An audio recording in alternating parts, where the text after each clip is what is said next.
Batting বান্ধব tournament হয়ে উঠেছে ইন্ডিয়ান প্রিমিয়ার লিগ। প্রতি ম্যাচেই ছড়ি ঘোরাচ্ছেন ব্যাটাররা, তাই তো তরুণদের ব্যাটিং প্রতিভাটাই সবচেয়ে বেশি চোখে পড়ে। সেই তুলনায় বোলারদের জন্য লাইমলাইটে আসা খানিকটা কঠিনই বটে। সেটি বোধহয় পছন্দ হয়নি তুষার দেশপান্ডের, সেজন্য ক্ষোভ মিটিয়েছেন সানরাইজার্স হায়দ্রাবাদের বিপক্ষে।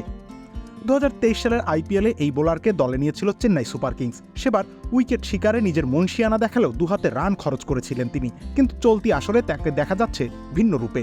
উইকেট তোলার পাশাপাশি নিয়ন্ত্রিত বোলিং করে ব্যাটারদের ওপরে চাপ বাড়াতে শিখেছেন তিনি।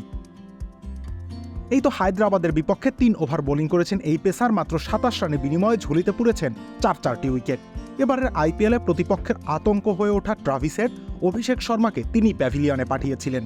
বলতে গেলে দলটির টপ অর্ডার একাই ধসে পড়েছিল তার কল্যাণে। এরপর আর ঘুরে দাঁড়াতে পারেনি তারা। 78 রানের বিশাল ব্যবধানে হেরেছে চেন্নাইয়ের কাছে। ইনিংসের দ্বিতীয় ওভারে আক্রমণে এসেই দেশপান্ডে আউট করেছিলেন হেডকে। পরের বলেই আবার আনমোলপ্রীত সিংকে সাজঘরের পথ দেখান। আরেক ইনফর্ম ব্যাটার অভিষেক শর্মাও সেই ওভারে বেঁচে গেল, পরের ওভারে ঠিকই ধরা পড়েন তার ডেলিভারিতে। সব মিলিয়ে পাওয়ার প্লের মাঝেই 3 জন ব্যাটারের পতন ঘটানোর স্বাদ পান তিনি।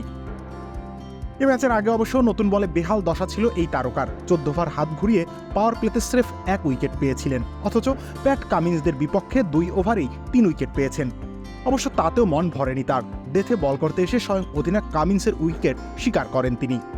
অন্যদিকে 2 উইকেট পেয়ে ইনিংসের দ্বিতীয় সেরা বোলার বনে গিয়েছেন মুস্তাফিজুর রহমান। গত কয়েক ম্যাচে অফ ফর্ম কাটিয়ে ছন্দে ফিরেছেন তিনি। শুরুর দিকে কিপটে বোলিংয়ের পর শেষ ওভারে জোড়া আঘাত এনেছিলেন সফরকারীদের শিবিরে।